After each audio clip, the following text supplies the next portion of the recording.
Ese wigeze ubona ko umuntu ashobora kugira amafaranga n'iterambere ariko akabura amahoro kubera umubano mubi n'abandi?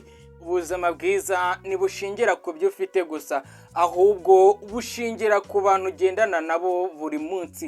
Niba ushaka kubaka umubano uhamye n'abandi, ugomba kumenya uko ubigenza neza.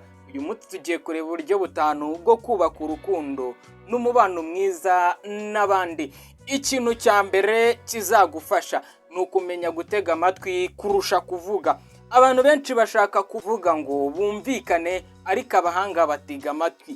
Iyo uteze undi muntu amatwi by'ukuri uba umweretse agaciro gakomeye kurusha amagambo menshi.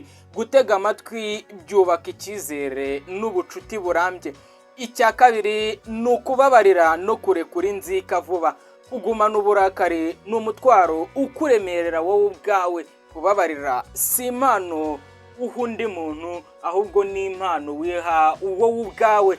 Iyo urekura inzika uba wihaye amahoro yo mu mutima. Icya gatatu ni ukugaragaza gushimira buri gihe. Ijambo ryoroshye nka urakoze rishobora guhindura umunsi w'umuntu. Ntukajye ufata ibyo abandi bakora nk'ibisanzwe gusa, jya ubigaragaza ko ubifata nk'ibifite agaciro.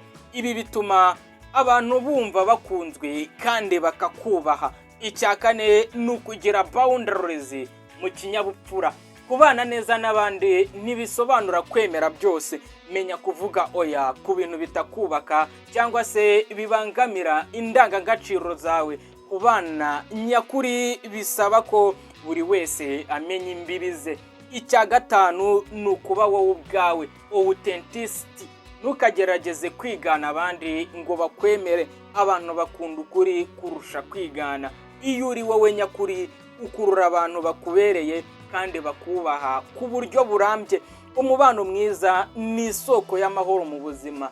Niba wiyemeje kubaka urukundo n'umubano uhamye guhera uyu munsi, andika ndagukunda muri comment. Reka duhure muri video itaha.